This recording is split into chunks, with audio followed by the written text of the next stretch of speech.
This man, from all indications, had been deported and found his way back into this country. Guys, I'm going to say it again. How many times does it need to happen?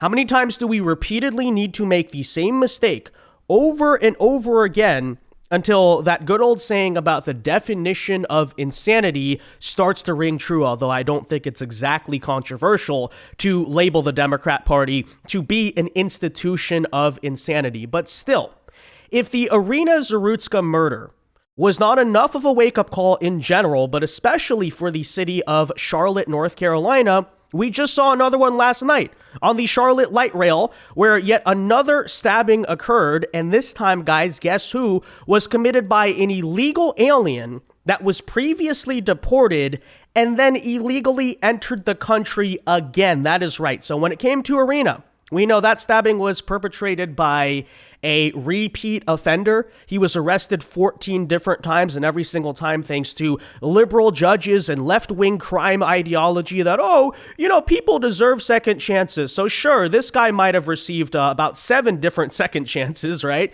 He might have been signaling to prosecutors, to police many different times that he was a violent criminal. But, it'd be a little bit racist to incarcerate people. Incarceration is bad. This is what they say over and over again. And then what happens? Violently murder someone. Why? Is that a mystery? Was that a big surprise? No, he told you exactly who he was repeatedly. You refused to listen. You said, no, that's a doctor, right? That's a future engineer here. And guess what happens? The logical end result of exactly what you were doing there, right? And in the same situation here with illegal alien. So he got previously deported. Just look at this guy, obviously for a reason.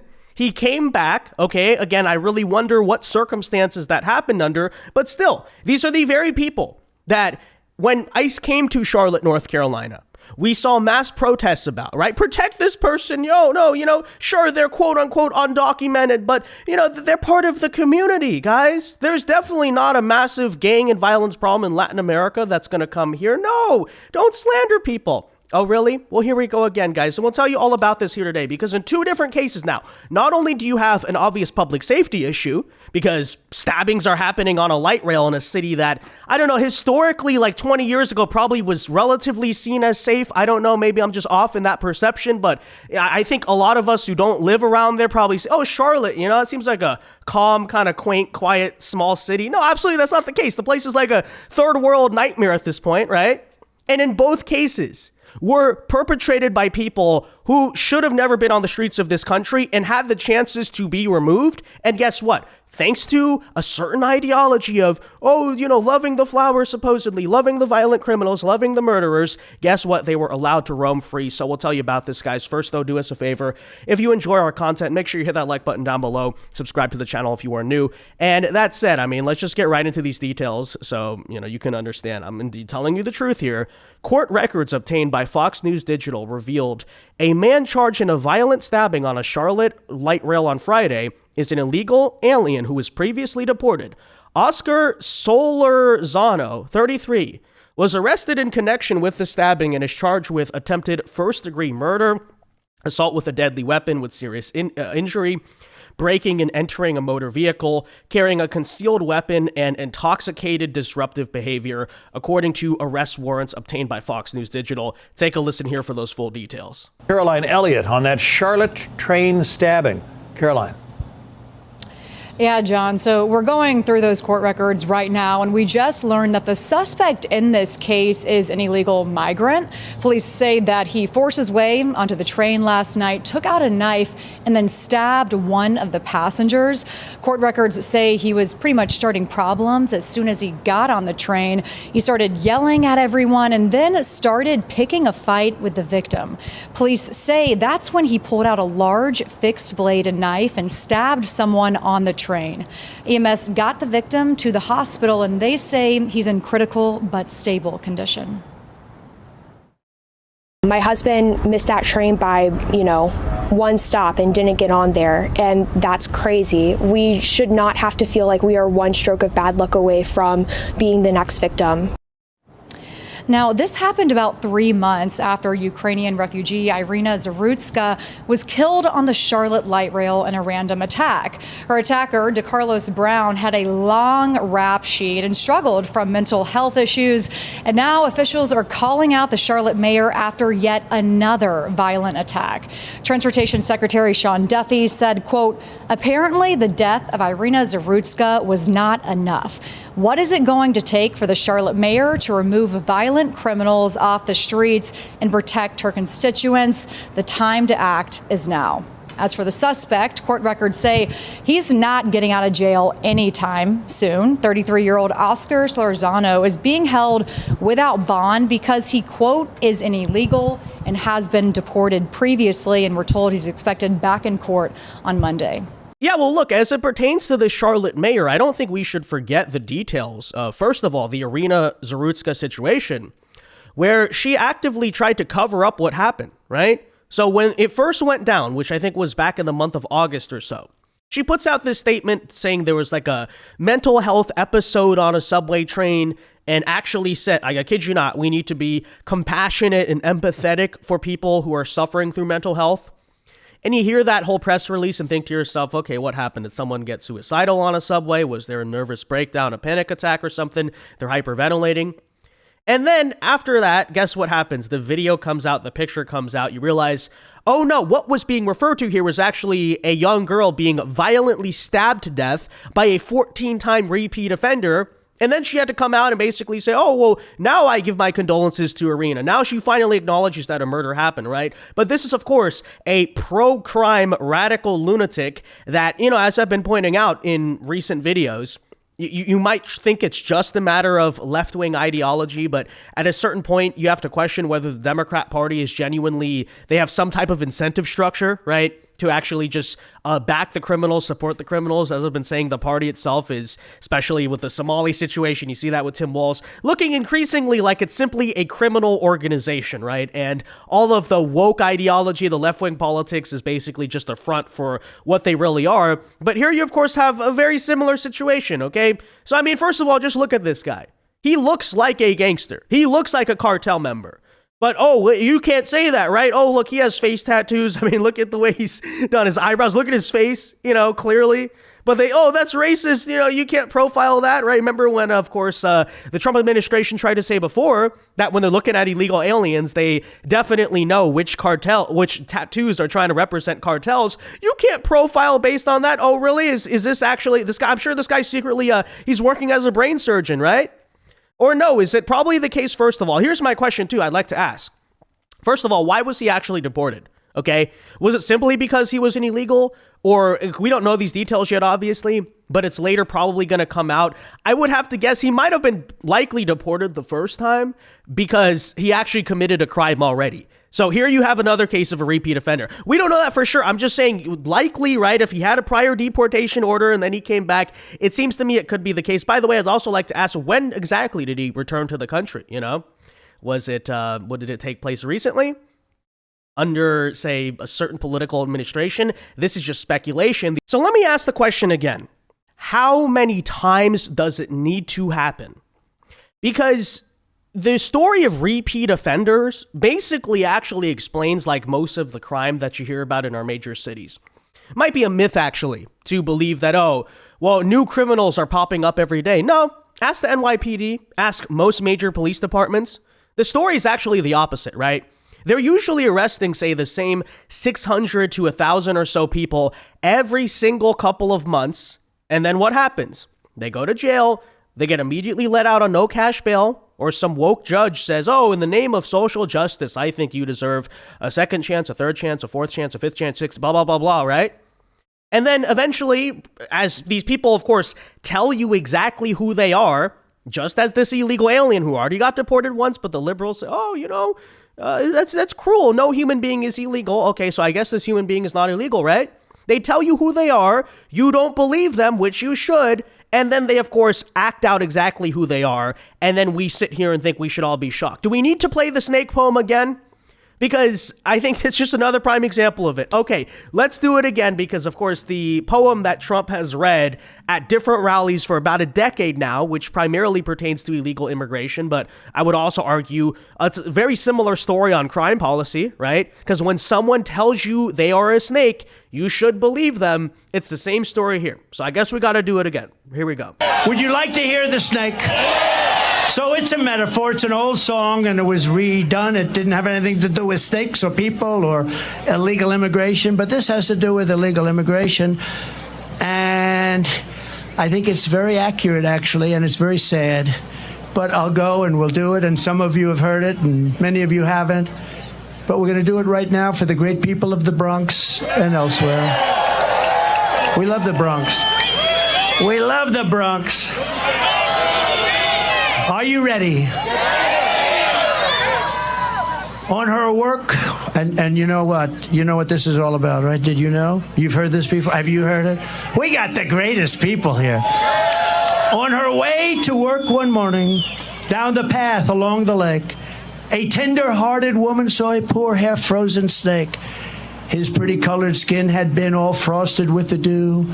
Poor thing, he said, I'll take you in, and I'll take care of you. Take me in, oh tender woman, take me in for heaven's sake. Take me in, oh tender woman, sighed the vicious snake. She wrapped him up all cozy in a comforter of silk and laid him by the fireside with some honey and some milk. She hurried home from work that night, and soon as she arrived, she found the pretty snake she'd taken in had been revived. Take me in, oh tender woman, take me in for heaven's sake. Take me in, oh tender woman, sighed the vicious snake. She clutched him to her bosom. You're so beautiful, she cried. But if I hadn't brought you in by now, you truly would have died. She stroked his pretty skin again and kissed and held him tight. But instead of saying thank you, ma'am, the snake gave her a vicious bite.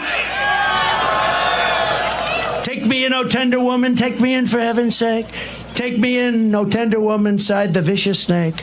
I saved you, cried the woman, and you've bitten me, but why? You know your bite is poisonous, and now I'm going to die. Shut up, silly woman, said the reptile with a grin. You knew damn well I was a snake before you took me in. Right? So when we allow people from prisons, when we allow people from insane asylums and mental institutions, which are being emptied out all over the world, you know, their prison populations are going way down. You know why? Because they're being dumped into the United States. When we are allowing terrorists at numbers that we've never seen before, remember the snake. Remember the snake. Because you're going to get bitten like you never got bitten before, and you need a new president, and you have to get rid of this person who is not a smart person, not a respected person, and doesn't have a clue what the hell is happening. Yep, no, that's exactly right. You knew damn well I was a snake before you took me in. But of course, I'm sure that maybe the only reason the cartel are violent in Latin America is because of socioeconomic factors, right? That's what, of course, the leftists are going to try to say. Oh, well, they're just coming from a poor situation. That's why they're criminals. So surely if you bring them into this country and give them the lovely opportunity of America, you know, they're then going to assimilate and become, you know, like I said, future doctors, engineers, and lawyers. Oh, yeah, maybe it just doesn't work like that. Maybe that's just such a ridiculous viewpoint on human nature that is just completely inapplicable and simply not real. No, again, here you have the second situation in a couple months in that very city where we can apply the same logic. You knew damn well I was a snake before you took me in.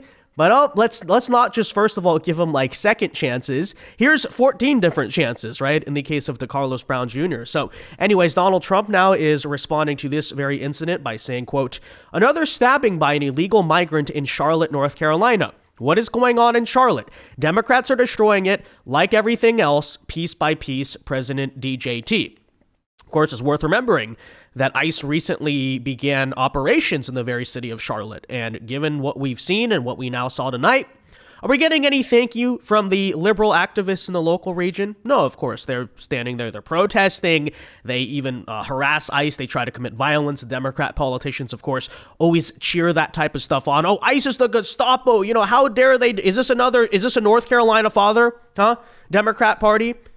Because we know exactly when ICE comes to all of these cities, what it looks like. It's not a big thank you meeting. It looks more like this. I mean, here, for instance, was the scene out of New Orleans just this week. But of course, it's been the same story in every single major city. When ICE shows up to remove people from the community like this right here, they don't get a thank you from the residents. They get a this. All the same. Grab my fucking clothes, bruh.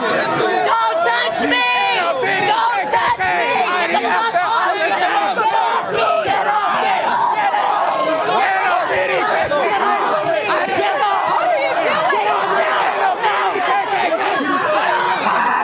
off. Yep, no, this is the reaction that ICE gets instead. They're bitter, they're angry, they're screaming, they're very oftentimes violent. And I know the original Snake poem refers to a tender-hearted woman, but I think at a certain point, this whole concept that the Democrat Party is just, big-hearted but naive, right? These hippie liberals, they love the flowers too much, they don't operate in reality, but they mean well. No, like at a certain point, you have to just hold people accountable. And if they, much like the Snake poem, right? If they show you who they are time and time again, even if they act like, we just have empathy, we just love healthcare and flowers and stuff like that.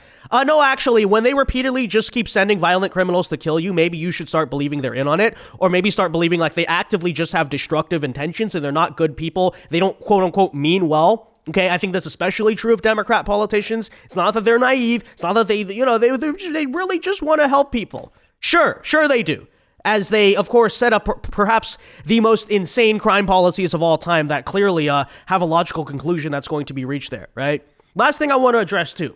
It's probably an excuse you'll hear from some people, which is that, look, I mean, things happen, The right wing claims you can stop all crime. No, of course, in any society, there's going to be crime. There's going to be things that fall through the cracks.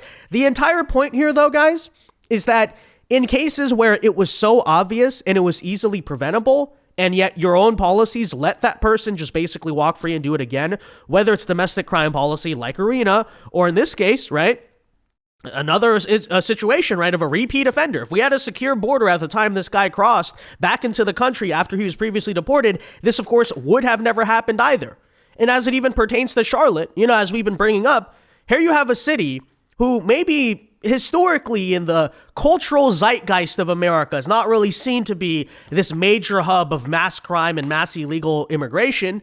But of course, right, as we recently learned from the Charlotte ICE operations, when you have such a high population of illegal aliens and, that's celebrated by local leadership, which shouldn't exist to begin with, right?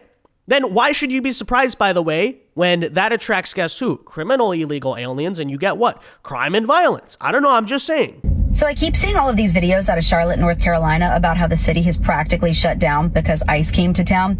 And I see all of these videos about all of these job sites that are practically empty because none of the workers showed up, and stores that are empty because none of the customers showed up, and how 15% of public school children didn't come to school the next day because they're afraid of being deported. That's 1 in 6 kids, by the way. And I think all these stories are supposed to make me feel really bad. Like, look at all of these people that are being affected by the Trump administration's immigration crackdown. Like, yeah. Look at all these people. Look at all of these children of people who shouldn't even be in this country, who are being educated in taxpayer-funded American schools with resources that could be going to American children while our math and literacy rates go through the floor. Look at all of these jobs that could be going to Americans, but all of these businesses are benefiting from practically slave labor. Look at how massive and pervasive this problem has become because you had presidents like Joe Biden just letting people in a tidal wave, and now we got to figure out how to untangle this ball of yarn. Yeah, look at all of these people. That's kind of the point. Yeah, and as Trump said, Democrats absolutely destroy everything they touch piece by piece. Because Charlotte used to be known, at least, the stereotype, as I've been saying, was kind of a nice place, right? Maybe not the most exciting place to live, but quaint, quiet, kind of smaller mid-Atlantic city, Not a place culturally we imagine, there's a bunch of illegals, or there's this very far left insane crime policy, because after all, it's the major city of a swing, slightly even sometimes red state, right? So you're thinking you're not going to get the same stuff as New York or LA, after all, Chicago, right? In fact, many people fleeing those places looking to live a more normal life are going to Charlotte, North Carolina, for instance. And then you find out, no, actually, Democrats do kind of have this agenda of just destroying everything. Okay, the idea you can contain the virus to just the big cities and then you do nothing about it. It's not gonna spread outward to even places maybe historically that you thought you would be safe from. No, absolutely not, right? They sent the migrants to the smaller cities for a reason, for example. You know, you ever saw under the Biden administration, the plane tickets a lot of these migrants were getting, it wasn't to like the Wokistan capitals already, right? Why were these migrants never really getting flown to LA or New York by the federal government? It was always places like Charlotte, by the way, that was a big hub for them, right? Detroit, Michigan, like Omaha, Nebraska, these random smaller places that it's like, you know, you don't normally associate with having a lot of illegals. Well, of course, this is the agenda. Everything they touch, they destroy. That has included Charlotte. And again, the snake poem. That's all we got to say. But all right, with that said, let me know your thoughts. Be sure to leave a like on this video, subscribe to the channel if you are new. And until next time, God bless and peace.